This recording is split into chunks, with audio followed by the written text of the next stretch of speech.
A lot of people think of Montessori as being an education system, which it originally was. In recent years, we've moved the principles of Montessori over into aged care, but it is based on the original pioneering work of Dr. Maria Montessori. She believed primarily in the importance of the environment, and that if we set up an appropriate environment for children, then their behaviour would improve.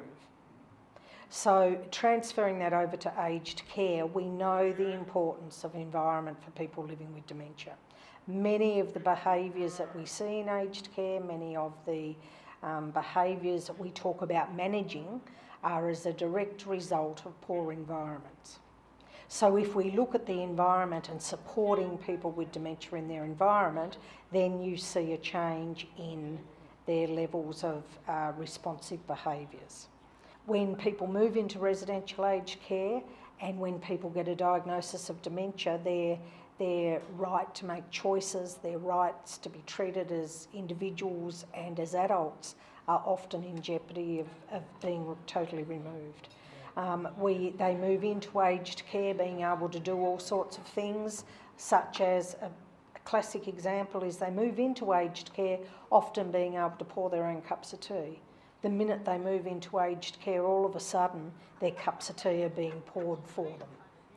That's an example of what we do in aged care. So what we actually do in our caring environments is we rob people of their independence and we create excess disability. So in a Montessori environment, when we talk about a Montessori environment, one of the key components is what we call the prepared environment.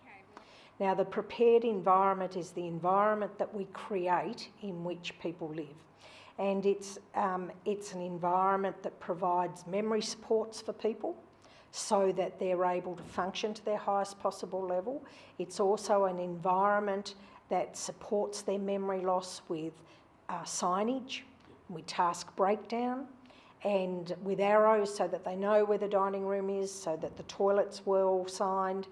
And so the prepared environment is the environment that we create that supports independence, provides meaningful activity, provides memory supports. For example, using task breakdown, people living with dementia are often able to dress themselves if they've got task breakdown in their bedrooms. When you don't have, if you look at the behaviours that we often see in people with dementia, we'll see that somebody will come out with their underpants over the top of their trousers. But if you look at it, they've got their trousers and their underpants on in the right way, but they've lost their sequencing. So when we see that in traditional aged care, we say, well, he can't dress himself anymore, we need to dress him. In a Montessori world, we would say, he needs some task breakdown, and we teach him to follow a list of how to get dressed. And if you teach somebody that, they won't come out with their underpants on over the top of their trousers because they will have followed the steps of what they do next.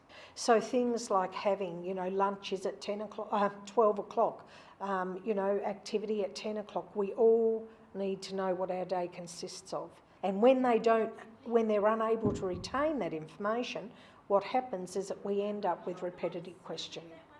What time's lunch? What time's lunch? What do I do now? What do I do now? And we can avoid those behaviours if we prepare the environment so that the person will always be able to find the information that they need.